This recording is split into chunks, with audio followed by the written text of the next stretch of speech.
వర్గాలందరూ అలాగే వైఎస్ఆర్ కాంగ్రెస్ పార్టీని అభిమానిస్తున్నారని అనుకుంటున్నా. వైఎస్ఆర్ కాంగ్రెస్ పార్టీ లేదా జగన్మోహన్ రెడ్డి గారు ఈ 5 ఏళ్ల పాటు ఎవరినైతే ఏ వర్గాలనైతే కాసుకున్నారో, ఏ వర్గాల దీన్ని అభ్యున్నతికి పాటుపడుతూ వచ్చారో, రాష్ట్ర అభివృద్ధితో పాటు వాళ్ళు ఎంత ఉత్సాహంతో పోలింగ్లో పార్టిసిపేట్ చేశారు. అందులో ముఖ్యంగా మహిళలు పోలింగ్ పర్సెంటేజ్ ఇవన్నీ చూసిన తర్వాత ఎవరు అంచనాలు వాళ్ళు వేసుకోవచ్చు. మాకైతే ఖాయంగా కనపడుతోంది గవర్నమెంట్ వస్తుంది, చాలా బాగా వస్తుంది. మొన్నటికి అంత కూడా జరిగింది, మిగిలిన చోట్ల జరిగిన చోట్ల కూడా పోలింగ్ పర్సెంటేజ్ పెరిగాయి. ఓటింగ్ జరిగే శాతాన్ని బట్టి చూసి యాంటీ ఇన్కంబెన్సీ అనుకుందామంటే మీరు గమనించిన జగన్మోహన్ రెడ్డి గారి మీద అంత వ్యతిరేకత పెంచుకుని ఈ వర్గాలు ఏ వర్గాల కోసం అయితే నిలబడినాడు వాళ్ళు రావడానికి అంత ఇది రీజన్ కనపడతా లేదు. వీళ్ళందరూ చంద్రబాబు నాయుడు కానీ ఆయన పార్టీ కానీ పెట్టిన సూపర్ 6 అనే ఇది కానీ లేదా ఆయన అర్జెంటుగా తెచ్చుకోవాలని వాళ్ళ కోరికుందా అని చూద్దామంటే అంతా అటువైపు కనపడలేదు. ఎందుకంటే చంద్రబాబు నాయుడికే తన అజెండా మీద నమ్మకం లేదు. ఆయన సూపర్ 6 గురించి కూడా ప్రచారం చేసుకోవాలి. ఆయన ఎంతసేపు ఉన్నా జగన్మోహన్ రెడ్డి గారి మీద వ్యక్తిగతంగా దాడులు లేదా వివేకానంద రెడ్డి హత్యను ఇంకా గొడ్డలు అనడము, ఇంకోటి కుటుంబం దీన్ని వాళ్ళకి సంబంధించిన కుటుంబ సమస్యల గురించి తీసుకొచ్చి పెట్టడము, లేదు లాస్ట్లో ల్యాండ్ టైటిలింగ్ యాక్ట్ అని ఇంకోటి తీసుకొచ్చి ఒక అర్థం లేని ఇది దేన్నైతే వాళ్ళు ఆ రోజు సపోర్ట్ చేశారు, దేన్నైతే ఈరోజు ఐ థింక్ నీతి ఆయోగ్ వాళ్ళ దాంట్లో కూడా ఉంది, దాన్ని ఒక ఇష్యూ కింద చేసి ఆయన ఇచ్చిన హామీలనే గట్టిగా చెప్పుకోలేని వచ్చాడు. ఎందుకంటే ఆయనకే నమ్మకం లేదు. ఇంతకుముందు కూడా చెప్పాం, అది హామీలను అమలు చేస్తాడే నమ్మకం జనానికి లేదని, ప్రజలకు లేదని. అది ఆయనకు అవగాహన ఉంది కాబట్టి అది వదిలేసి కేవలం వైఎస్ఆర్ కాంగ్రెస్ పార్టీని లేదా వైఎస్ఆర్ కాంగ్రెస్ పార్టీ నాయకులను అందరికంటే ముఖ్యంగా జగన్మోహన్ రెడ్డి గారిని వ్యక్తిగతంగా దూషిస్తూ మొత్తం వాళ్ళ క్యాంపెయిన్ అంతా దాంట్లో నడిచింది. సో ఆ నేపథ్యంలో ప్రజలు ఆయన ఇచ్చిన హామీల మీద నమ్ముకొని వచ్చింటున్నారనడానికి అది కనపడట్లా. ఉంటే ఆయనే చెప్పేవాడు దాని గురించి, వాళ్ళు దాని గురించి మాట్లాడేవాడు. వేరే మా నాయకుడు ఆయన మొత్తం ఒకే థీమ్ మీద మీరు గమనిస్తే ఈ 5 ఏళ్ల పాటు తాను రాష్ట్ర అభివృద్ధికి సంక్షేమం ద్వారా లేదా మొత్తం డీసెంట్రలైజేషన్ ఆఫ్ పరిపాలన సుపరిపాలన అందించడం ద్వారా తాను ఏం చేశాడో ఇవే చెప్పాడు. ఇవి కంటిన్యూ కావాలా అనుకుంటే నన్ను దీవించండి అని అడిగాడు. ఈ థీమ్ బలంగా కంటిన్యూస్ జనంలోకి వెళ్తూ వచ్చింది. మేము ఎప్పుడు చెప్తుండేవాళ్ళం కదా, 87% లబ్ధిదారులు ఏదో ఒక రూపంలో బెనిఫిట్ పొందిన వాళ్ళందరూ అవును ఇది నిజం అనుకున్నారు. కరెక్టే కదా, ఇది కంటిన్యూ అయితే మా బతుకుల్లో ఇంకా మెరుగైన మెలుపు వస్తుంది, మేలు మలుపు వస్తుంది, ఇంకా వెలుగు పెరుగుతుంది, కుటుంబం అభివృద్ధి జరుగుతుంది అని వాళ్ళు నమ్మారు. ఏదైతే హోప్ పెట్టుకున్నామో వాళ్ళు ఓన్ చేసుకున్నారు ఈరోజు. అది కనపడుతుంది. అంటే మా దాంట్లో ఇది క్రిస్టల్ క్లియర్గా ఒక వ్యాలిడ్ రీజన్ కనపడుతుంది. నాకు టీడీపీ వైపు నుంచి ఒక్క రీజన్ చెప్పండి, మేము మీడియానే అడుగుతున్నాం, ఇదిగో ఈ రీజన్ వల్ల వీళ్ళకి వచ్చి ఉండొచ్చు కదా అని అనుకోవడానికి ఒక్కటి చెప్పండి. అప్పుడు ఇదే వస్తుంది.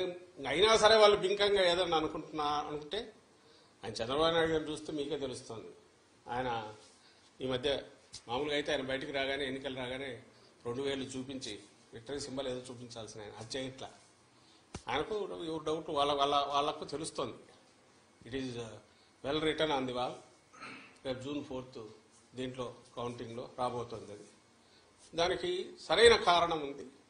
ఓ సీరియస్ పాలిటిక్స్ చేసే లీడర్కు జనం అభిమానిస్తారు, ఆదరిస్తారు, హక్కున చేర్చుకుంటారు అనే నమ్మకం ఈ ఎన్నికల్లో కలుగుతుందని మేము భావిస్తాం. సార్, మీరు మొదటి నుంచి చెప్తున్నట్టే పల్నాడు జిల్లాలో కావచ్చు లేదా రాయలసీమ జిల్లాలో కొన్ని ప్రాంతాల అల్లర్ల పైన కేంద్ర ఎన్నికల సంఘం సీరియస్ అయింది. మీరు మొదటి పోలీసులు పాత్ర ఇందులో ఉందని చాలా క్లియర్గా చెప్తున్నారు. కేంద్ర ఎన్నికల సంఘం వారిపైన కూడా వెయిట్ వేసిందని ఎట్లా చూస్తారు?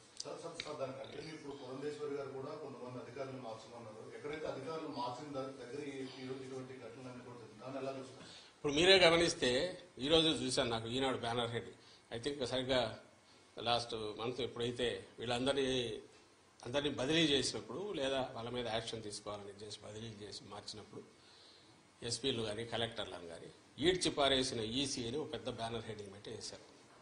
ఆ రోజు నుంచి చెప్తున్నాం, ఈ పురంధేశ్వరం ఇంగోరు మాకు ఇదిగో ఈ కంప్లైంట్లు ఉన్నాయని అపోజిషన్ రాయడంలో తప్పేం లేదు. కానీ ఎవరిని పెట్టాలని కూడా వాళ్ళే సజెస్ట్ చేశారు. ఎప్పుడైతే కూటమి ఫామ్ అయిందో అప్పుడే చంద్రబాబు నాయుడు గారికి ఫ్రీ హ్యాండ్ ఇచ్చినారేమో అని అనిపిస్తుంది పై నుంచి. ఆ మేర కొంచెం ఒత్తిళ్లు పనిచేసాయనడానికి బలమైన ఇది ఆ రోజు హడావుడిగా అంతమందిని మార్చినప్పుడు చెప్తున్నాం పట్టులేని వాళ్ళు వస్తే కష్టమని. ఆఖరకు పోలింగ్ తర్వాత జరిగిన హింస చూస్తే అది ఎంత కరెక్ట్ అనేది అర్థమవుతుంది. ఈరోజు మళ్ళీ వాళ్ళు అదే పెడుతున్నారు. పాయింట్ వచ్చి ఎక్కడైతే అధికారులు ఉన్న అధికారులను వాళ్ళు కదిలించి రకరకాల కారణాలు చూపి చేయించుకున్నారో అక్కడే ఇవి జరగడం అంటే వాళ్ళు పెడితే మరి వీళ్ళు ఏజెంట్ల కింద పనిచేస్తారు కదా అని అనుకుంటే ఈ మాత్రం ఇది కూడా జరిగేది కాదు ప్రికాషన్ తీసుకుంటే. కానీ అట్లీస్ట్ ఇప్పటికైనా మేలు. ఇప్పుడు రియలైజ్ కావాల్సింది కానీ ప్రజలు కూడా గమనించాల్సింది ఏంటంటే ఆ రోజు అధికారులు తప్పించి ఎవరైతే తెచ్చుకున్నారో వీళ్ళుండగా జరగడం అంటే అది ఈసీ ఫెయిల్యూర్ ప్లస్ టీడీపీ కుట్రపూరితంగా చేసింది అని రెండైతే అవగాహన అర్థమవుతుంది కదా. ఈ నేపథ్యంలో మళ్ళీ వేటు అని చెప్పి ఈరోజు వాళ్ళు చేసేసి ఏదో తమ ప్రతిభనో లేకపోతే టీడీపీ చాలా నిష్పాక్షికంగా ఉందో లేదా ఈసీ నిష్పాక్షంగా వ్యవహరించిందో అన్నట్టు ఈ పత్రికల్లో దాన్ని ఉపయోగించుకుని బ్యానర్లు పెట్టడమే ఆశ్చర్యంగా ఉంది. ఏదైతే మేము చెప్తూ వచ్చామో అదే జరిగింది. వైఎస్ఆర్ కాంగ్రెస్ పార్టీ మళ్ళీ చెప్తున్నాం, జగన్మోహన్ రెడ్డి గారు కానీ మా పార్టీ కానీ ఎట్టి పరిస్థితుల్లోనూ ప్రజలములో మమేకమై ప్రజల ఆకాంక్షలకు తగినట్టు ప్రజలకు దీనికి తగినట్టు చేసి తద్వారా బ్లెస్సింగ్స్ తీసుకొని మళ్ళీ పాలనలో కొనసాగాలనుకుంటామే తప్ప ఇట్లా అడ్డగోలుగా వ్యవస్థల్లో దూరో ఎవరినో ఎస్పీలను పెట్టుకునో 3 కలెక్టర్లను పెట్టుకునో దాని ద్వారా ఎన్నికలు మేనేజ్ చేసి రిజల్ట్స్ ఏవో వస్తాయి అనుకోను ఇప్పుడు కూడా రాస్తున్నాడు ఆయన. ఆశ్చర్యం వేస్తుంది. ఈ ఆఫీసు ఏదో అప్గ్రేడ్ చేయొద్దు మొన్న రాశాడు. ఇది పథకాలు ఆపేసి కాంట్రాక్టర్లకు బిల్లులు పే చేస్తున్నారు. అసలు ఏమనుకుంటాడో అర్థం కావట్లేదు ఆయన చంద్రబాబు నాయుడు. అధికారం లేక ఆల్రెడీ వచ్చేసాను అనుకుంటున్నాడు. మధ్యలో 5 ఏళ్ళు గ్యాప్ వచ్చినా కూడా తనకుంగా ఇది దిగినట్లేదు. ఇది కూడా ఈ ఆఫీస్ ఇదేమో పంచాయతీ ఆఫీసా స్టేట్ గవర్నమెంట్ అంటే? పంచాయతీ ఆఫీసు ఇంకో దగ్గర ఎక్కడ మారుమూల తెలియని దీంట్లో ఏ కనెక్టివిటీ లేని చోట ఏదైనా ఫైళ్లు తారుమారు అది అనుకోవచ్చు. ఒక గవర్నమెంట్ అనేది అది ఎవరైనా ఉండొచ్చు. రికార్డులన్నీ మాయమైపోతున్నాయి. ఈ ఆఫీస్ అప్గ్రేడ్ చేయొద్దు అంటే ఏదో ఈయన వచ్చేస్తున్న ఇంప్రెషన్ ఇస్తా స్టేట్మెంట్లు ఇవ్వడము లేదా గవర్నర్కు అందరికి లెటర్లు రాయడము. ఏమాత్రం ఆయన ధోరణి మారలేదు ఈ ఎన్నికలు అయిపోయిన తర్వాత కూడా అనేది అర్థమవుతుంది.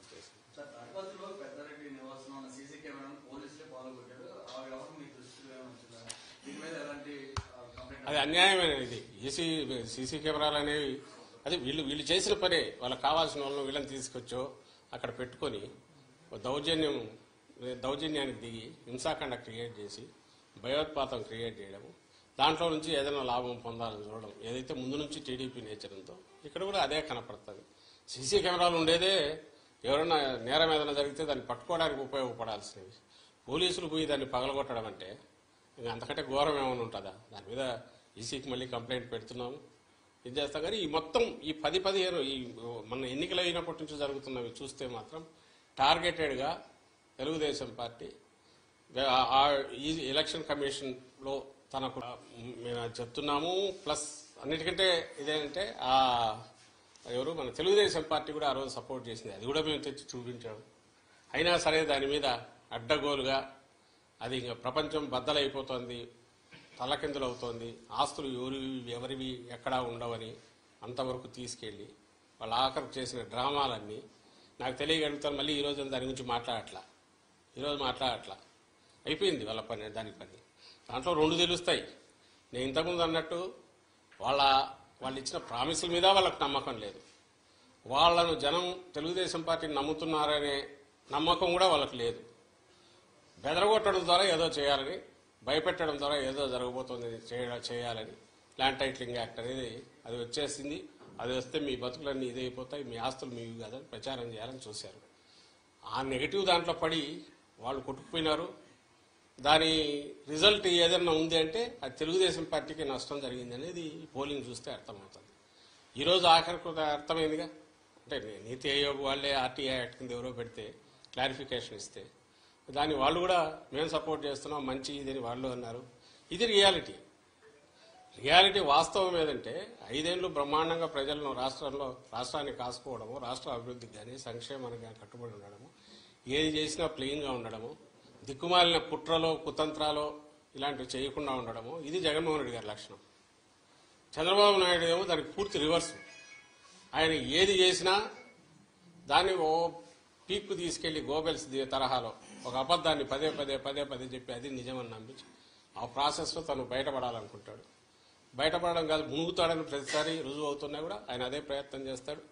ఇప్పుడు కూడా దానికే పోయాడు. అంతకంటే ఫార్స్ ఏది ఉండదు. ల్యాండ్ టైటిలింగ్ యాక్ట్ మీద అతను ఆడిన డ్రామా ప్రతి ఒక్కరికి తెలుసు. ఈ బిల్డింగ్ ఎవరిదో రెంట్కి తీసుకున్నావు, వాళ్ళ ప్రకారం ఈయన భయపడి ఉండాలి. ఆ పక్కన పొలం ఉంది, వాళ్ళు భయపడి ఉండాలి. ఇంకో పక్క ఎవరు భయపడతారు? ఎవరి ఆస్తులకు ప్రమాదం వచ్చింది? ఏమీ రాలే.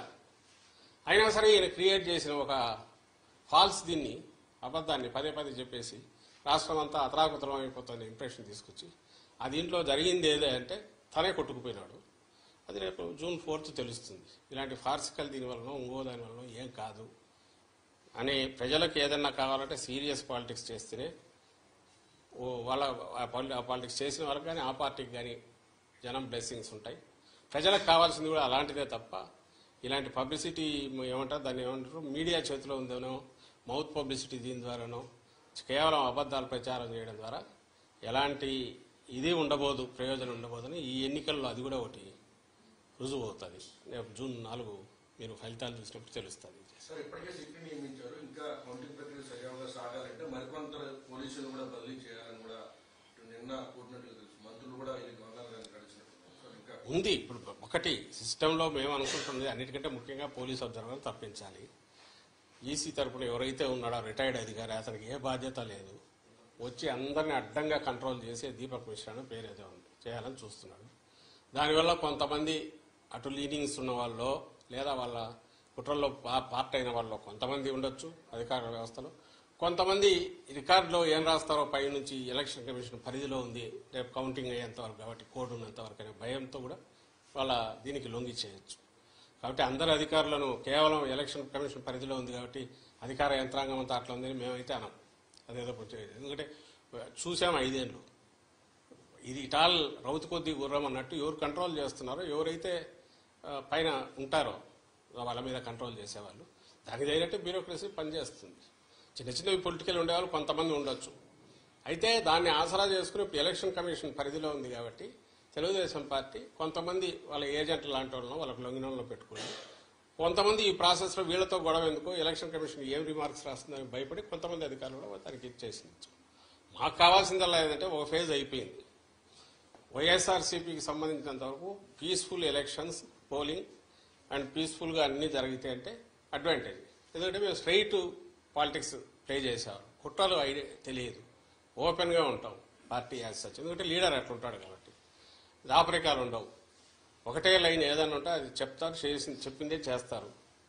ఇన్ని ఉన్న వాళ్ళము మేము ఒకరిద్దరు అధికారుల మీద డిపెండ్ అయ్యో లేక అధికారుల వ్యవస్థను లోపరుచుకోనో వ్యవస్థను మేనేజ్ చేయడం ద్వారానో ఏదో చేయాలని అయితే మా పార్టీ ఎప్పుడు అనుకోదు, మా నాయకుడు ఎప్పుడు అనుకోడు. అది అందరికీ ఈ 10-12 ఏళ్లలోనే ప్రజలకు కూడా అందరికీ అవగతమైంది. ఆ దుర్లక్షణం ఉండేది వ్యవస్థలను పాడు చేయడము, మేనేజ్ చేసుకోవడము, మ్యానిపులేట్ చేయడము, తద్వారా పవర్లోకి రావాలనుకోవడం, దాంట్లో బోర్ల పడడం, మళ్ళీ అయినా సరే బుద్ధి రాకపోవడం, అది తెలుగుదేశం పార్టీకి చంద్రబాబు నాయుడు లక్షణం. కాబట్టి మేము అధికారులందరినీ మార్చమనడము ఓటు కూడా అనం. ఎన్నికల కమిషను బాధ్యతాయుతంగా వ్యవహరించింటే, కమిషన్ అంటే I'm not saying commission per se total, దాని తరఫున ఎవరైతే డెప్యూట్ చేశారో వాళ్ళు కొంచెం డిస్క్రిషన్ యూజ్ చేసి నిష్పాక్షికంగా కంప్లైంట్ వస్తే లోతుగా చూసి, అలాగే దానికి ఆల్టర్నేటివ్ ఏదైనా చేసేటప్పుడు అది కూడా లోతుగా చూసి, అంపైర్ అనేవాడు బ్యాలెన్స్డ్ ఎట్టున్నారు అట్లా ఉండగలిగి ఉంటే ఈ పరిణామాలు, హింస ఇవి జరిగేవి కాదు. ఇప్పటికైనా అలాంటివి జరగాలంటే ఆ పోలీస్ అబ్జర్వర్ను మార్చాలనేది మా విజ్ఞప్తి. ఆల్రెడీ అది కూడా ఎలక్షన్ కమిషన్ పంపించాం, ఈ రోజు కూడా మళ్ళీ పెడుతున్నాం. అది జరిగితే మిగిలినవన్నీ గాడిలోకి అవే పడతాయి. అండ్ కౌంటింగ్లో అట్లా మాది శక్తివంతమైన పార్టీ, గట్టిగా ఉంటారు, అందరూ ఏజెంట్లు ఎక్కడికెక్కడ కూర్చుంటారు. మేమే అధికారాన్ని నమ్ముకొని దాని ద్వారా ఏదో చేయాలనుకునే వాళ్ళం కాదు. పార్టీ వ్యవస్థాగతంగా ఉంది, కింద అభ్యర్థులు స్ట్రాంగ్గా ఉన్నారు కాబట్టి అక్కడ ఏదో జరుగుతుంది ఇదేం మాట్లేదు. దాన్ని ఎదుర్కోలేనంత దీంట్లో వీక్ దీంట్లో కూడా పార్టీ లేదు. ఓన్లీ థింగ్ ఈజ్ దానికి అవకాశం లేకుండా చేయడం అనేది ఎన్నికల కమిషన్ బాధ్యత. అది ఆ బాధ్యత సక్రమంగా నిర్వర్తించాలని అయితే మేము కోరుకుంటాం.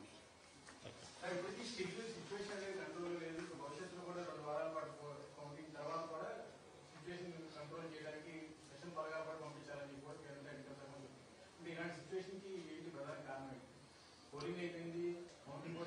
ఎప్పుడైతే ప్లేయర్స్ పక్కన అంపైర్ అనేవాడు కొంత అటు ఒక వర్గం వైపు పోతాడో అప్పుడు ఏదైనా జరిగే అవకాశాలు లేవు. మధ్యలో ప్రజలు మా కోరిక కూడా అదే, ఈవెన్ ప్లే గ్రౌండ్ క్రియేట్ చేయాలా. మేము లేము అధికారంలో, ఇప్పుడు అధికారంలో లేమంటే టెక్నికల్లీ ఉండొచ్చు కానీ బట్ ప్రాక్టికలీ ఏసీ పరిధిలో పనిచేస్తుంది. కాబట్టి మేము ఫర్వెంట్ రిక్వెస్ట్ అండ్ ఖచ్చితమైన డిమాండ్ ఏంటంటే ఎలక్షన్ కమిషన్ ఆబ్జెక్టివ్గా పనిచేసి ఒక సెక్షన్కు మాత్రమే కొమ్ము వస్తున్న ఒక రాజకీయ శక్తి కంటే టీడీపీ ఆ కూటమి కొమ్ము కాస్తున్న ఎన్నికల కమిషన్ వర్గాలు కానీ అధికారులు కానీ ఎవరు అంటే వాళ్ళను పక్కన పెడితే everything will fall in line, set right అవుతుంది. మా వరకు మేమైతే ఎన్నికల కమిషన్ చేతిలోకి అధికారం పోయిన తర్వాత దాంట్లో వేలు పెట్టాలని కానీ దాని ఏదో అడ్డదారుల్లో వాడుకోవాలని కానీ ఎప్పుడు అనుకోవట్లేదు. గతంలో అనుకోలే, ఇప్పుడు అనుకోవట్లా. కాబట్టి మాకు నిష్పాక్షికంగా ఉండే ఎన్నికల కమిషన్ ప్రతినిధులు ఇక్కడ ఉంటే everything will fall in line, అంతా బాగానే జరుగుతుంది. అప్పుడు అవసరం ఉండకపోవచ్చు, ప్రికాషనరీ దీని కింద ఫోర్సెస్ ఉండాలని వాళ్ళు అనుకోవచ్చు. మొన్న జరిగిన దాన్ని బట్టి నేనైతే అవసరం ఉంటుందని అనుకోవట్లా. ఏది నిష్పాక్షికంగా ఎన్నికల సంఘం వ్యవహరిస్తే అవసరం వస్తుంది అయితే అనుకోవట్లేదు.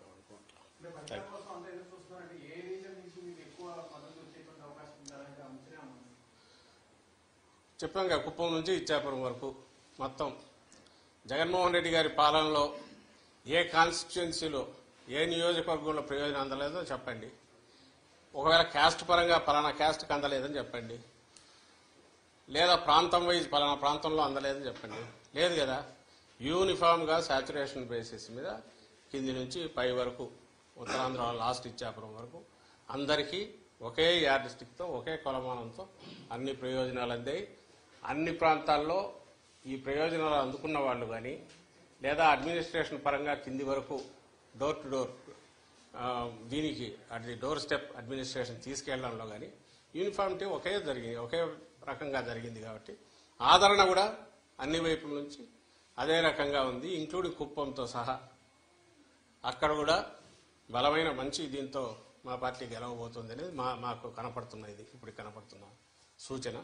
మిగిలిన చోట్ల కూడా అట్లే ఉంటుంది. ఎక్కడైతే లోకల్ కారణాల వలన సరిగా ఎలక్షనీరింగ్ సరిగా ఇది కాక చేసుకోలేకను అభ్యర్థులు దీంతో రకరకాల కారణాలతో చిన్నవి అంటే అక్కడక్కడ ఉండొచ్చు. కానీ ఓవరాల్గా అయితే సేమ్ యూనిఫామ్ ఇది జగన్మోహన్ రెడ్డి గారి ఓటు ఏదైతే ఉందో, వైఎస్ఆర్సీపీ స్ట్రాంగ్ ఓటు ఏదైతే ఉందో, మా పార్టీ హామీలన్నీ నిలబెట్టుకోవడము లేదా అంతకంటే మెరుగ్గా జీవన ప్రమాణాలను పెంచడము అని అలాగే సుపరిపాలన అందించడం, ఈ ప్రాతిపదిక మీద చూస్తే ఆ బేస్ ఏదైతే స్ట్రాంగ్ ఇది ఉందో అది ఓవర్వెల్మింగ్గా వెల్లువలాగా ఓట్ల రూపంలో ప్రో ఇన్కంబెంట్ ఓట్ల రూపంలో వచ్చిందని మేము భావిస్తున్నాం. అది కనపడుతోంది. మీకు కూడా నేను ఇంతకుముందు చెప్పిందే, పర్సంటేజ్ ఆఫ్ ఓట్స్ పెరగడం, గంటలు వెయిట్ చేయడం, అలాగే మహిళలు బాగా ఎక్కువ మంది వచ్చి చేయడం, వేరే ఊరు నుంచి ఎవరెవరు వచ్చేస్తున్నారన్నారు. ఎవరు వస్తారో బస్సుల్లో వచ్చే వాళ్ళంతా ప్రయోజనాలు పొందిన వాళ్ళు, పథకాలు తీసుకున్న వాళ్ళు, బెనిఫిషియరీస్, వాళ్ళ కుటుంబాల్లో పిల్లలు మంచి చదువులు చదువుతున్నందువల్ల, లేదంటే వాళ్ళ తల్లికి తండ్రికో పెన్షన్ నెల ఫస్ట్కంతా జగన్మోహన్ రెడ్డి గారి పుణ్యం, ఇది పుణ్యమాని ఈ గవర్నమెంట్ మా వైఎస్ఆర్సీపీ ప్రభుత్వం పుణ్యమాని వాలంటీర్ తీసుకెళ్లి ఇవ్వడము. అంటే ప్రతి వాళ్లకు ఒక జగన్ అన్న ఉన్నాడు, ఈ ప్రభుత్వం ఆడింది, మాకేం పర్లేదు, మేము ఎక్కడైనా పోయినా పని చేసుకున్నా అని చెప్పి దూర ప్రాంతాలకు పోయిన వాళ్ళు, మెరుగైన వేతనాల కోసం దీనికోసం వాళ్ళందరూ కూడా ఇటు అదే పనిగా రావడం, అదంతా మీ మీడియాలో వచ్చినవే, ఓవర్వెల్మింగ్గా బయట నుంచి వచ్చారని అక్కడి నుంచి వచ్చి. ఇవన్నీ కూడా రెండే కారణాలు ఉండాలి. ఒకటి, కొనసాగుతున్న పథకాలు ఇవి రావాలి, ఇవి వస్తే సేఫ్, మా బతుకులు బాగుంటాయి, సేఫ్గా ఉంటుంది అనుకోని ఉండాలి. లేదా చంద్రబాబు నాయుడు ఇచ్చిన ఫాల్స్ ప్రామిసెస్ అని నమ్మి ఉండాలి. మీలో ఎవరైనా నమ్ముతారా? ఆయన ఇచ్చిన ప్రామిసుల మీద ఆయనకే నమ్మకం లేనప్పుడు చంద్రబాబు నాయుడుకే జనం ఎవరు నమ్మినారు? ఎక్కడ డిస్కషన్ కూడా రాలే వాటి గురించి. ఆయనే నమ్మలేదనడానికి ఇన్ని రీజన్స్ ఏం చెప్పింది. ఏది అవి వదిలేసి వేరే రకమైన వ్యక్తిత్వ హననము, లేకుంటే ఇండివిజువల్ను జగన్మోహన్ రెడ్డి గారిని టార్గెట్గా పెట్టి రోజు తిట్టడము, లేదా వైఎస్ఆర్సీపీని జనరల్గా తిరుగుతుండడము, ఇంతే తప్ప ఎక్కడ తాను ఇచ్చిన హామీల గురించి ఆయన కూటమి కానీ పెద్ద ప్రచారం చేసుకోకపోవడం. ఇవన్నీ చూస్తే ఖచ్చితంగా నేను ఇంతకుముందు అన్నది కనిపిస్తుంది. అన్ని ప్రాంతాల్లో అన్ని చోట్ల వస్తేనే మేము ఆశించి లేదా మేము ఎక్స్పెక్ట్ చేస్తున్న విజయం మాకు వస్తుంది. సో అన్ని ప్రాంతాల్లో సమానంగా ఉన్నాయి, బ్రహ్మాండమైన ఆదరణ ఉంది, రిజల్ట్ కూడా అట్లాగే బ్రహ్మాండంగా ఉంటుంది అనేది మా అంచనా.